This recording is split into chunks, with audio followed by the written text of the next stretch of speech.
Morning children's. आज हम class 4th की हेलो इंग्लिश रीडर से हमारी इंग्लिश का चैप्टर फर्स्ट रीड करेंगे। हमारा चैप्टर फर्स्ट है जैक्स रिडल। रिडल क्या होता है? पहेली, यानी जैक की पहेली।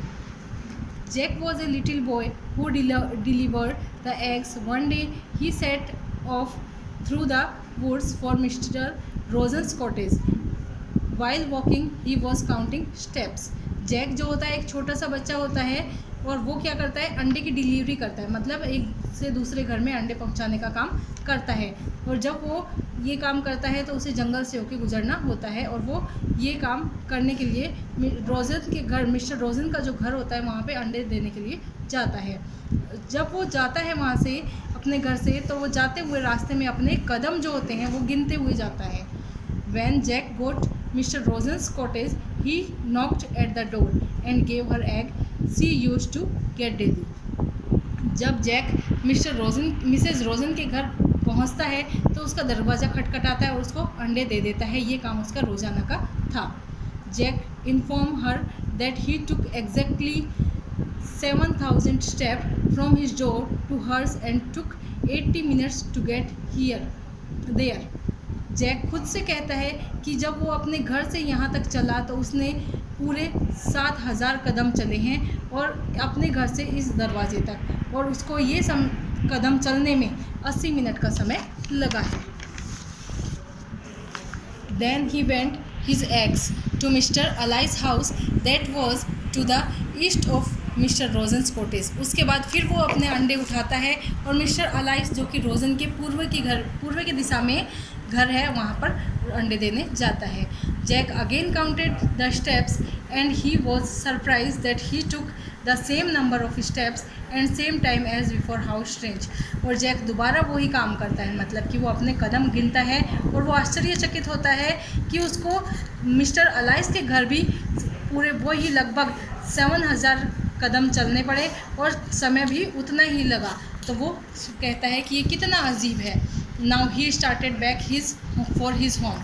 Once again he counted the step. उसके बाद मिस्टर अलाइस से वो वापस अपने घर जाता है, फिर वो अपने कदम गिनने शुरू कर देता है। It was again 7,000 step from mister Alice house to Jack on little cottage in his village. और फिर वो देखता है कि जैक मिस्टर अलाइस के घर से वापस अपने घर जाने में भी उसको उतने ही 7,000 कदम चलने पड़ते हैं। So the distance between each place is the same thought Jack. How strange it is when I will go out the evening I will tell the other boys. और वो कहता है कि एक ही जगह एक अलग अलग दूरियों को तय करने में उसको एक उतना ही समय और उतने ही कदम चलने पड़े। ये कितनी अजीब बात है। जब वो शाम को अपने दोस्तों के पास जाएगा तो उनको ये बात बताएगा। So that evening Jack told this little story to the other boys but he made it a little riddle.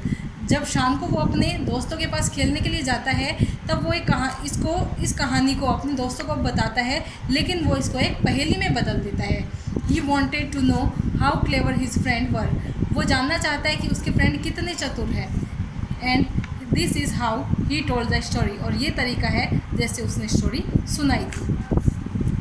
Listen to me he said this morning I went to mister Rosen's cottage. वो कहता है मेरी बात सुनो, आज सुबह जब मैं मिस्टर रोजन के कॉटेज में गया। I walked 7,000 steps and it took 80 minutes. Then I walked from there to mister Alice house and I again took same number of steps and same time. वो कहता है कि जब मैं मिस्टर रोजन के घर गया तो मुझे वहाँ तक पहुँचने में 7,000 कदम चलना पड़ा और 80 मिनट का समय लगा।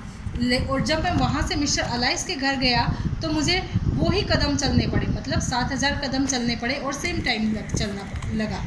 Then I walked back home but now it took me 1 hour and 20 minutes। Can you tell me why. लेकिन वो कहता है कि लेकिन जब मैं वापस अपने घर आया तब मुझे वही कदम चलने के लिए 1 घंटा 20 मिनट लेने पड़े। क्या तुम बता सकते हो ये क्यों हुआ? Don't be silly Jack, how could it be said Mac. Mac कहता है कि जैक तुम मूर्ख मत बनाओ, ये ऐसे कैसे पॉसिबल हो सकता है। You must have slowed down your speed.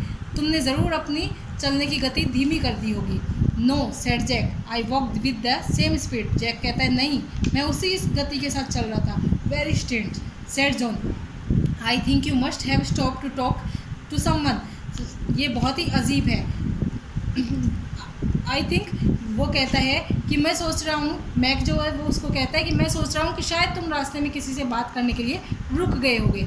No I didn't said. Jack ने कहा नहीं, मैंने ऐसा नहीं किया। I didn't meet anyone on the way, then how could I talk to. वो कहता है रास्ते में मुझे कोई मिला ही नहीं तो मैं किसी से बात कैसे कर सकता हूँ। Didn't you stop to tie up your shoelaces, pick up your handkerchief और do something like that. Asked Tim. Tim उससे पूछता है कि हो सकता है कि तुम अपने शू की, जूतों की लेस बांधने के लिए या फिर अपनी रुमाल उठाने के लिए रुक गए हो। No said Jack, I didn't do any such thing. Jack कहता है नहीं, मैंने ऐसा कुछ भी नहीं किया। Well, then you must have made a mistake, said Oliver. You could not have taken 1 hour and 20 minutes to go the same distance. तो ओलिवर कहता है कि हो सकता है फिर तुमने ज़रूर कुछ गड़बड़ की है। ऐसा नहीं हो सकता कि एक ही समान जगह पर चलने के लिए तुम्हें 1 घंटा 20 मिनट लगे। There must be something wrong with your watch. हो सकता है कि तुम्हारी घड़ी गलत होगी। No, my watch keeps correct time, Jack said, but I didn't think you were so stupid. वो कहता है नहीं, मेरी घड़ी एकदम सही समय बता रही है, लेकिन मैं सोच नहीं सकता कि तुम लोग इतनी मूर्खतापूर्ण बात कैसे कर सकते हो। It is you so stupid, said Mac. Mac कहता है कि तुम मूर्ख हो। How could you take 1 hour 20 minutes to go to the same distance? You must have take only 80 minutes because you have the same number of step before. वो कहता है कि ये कैसे हो सकता है कि तुम उसी दूरी को तय करने के लिए एक बार तो ओनली 80 मिनट लेते हो और दूसरी बार तुम्हें 1 घंटा 20 मिनट लगा। ये ऐसे कैसे हो सकता है। All of you are fool, said Jack. Jack कहता है तुम सारे मूर्ख हो। 80 minute is equal to 1 hour 20 minutes। 80 minute जो होते हैं वो 1 घंटा 20 मिनट के बराबर ही होते हैं। Don't you know that much? क्या तुम इतना सा भी नहीं जानते? हो व्हाट इज जोक। ये कितना बड़ा मजाक था। None of you got my riddle. तुम कोई भी मेरी पहेली नहीं सुलझा सके। क्यूज है, इनको टिक कर रखा है तो ये आप अपना फिल कर लोगे। नेक्स्ट आपका है फिलिंग द ब्लैंक्स। इनको भी फिल किया हुआ है, इनको भी आप कर लोगे। नेक्स्ट आपका ट्रू फॉल्स, इनको भी टिक कर रखा है तो ये भी आप कर लोगे।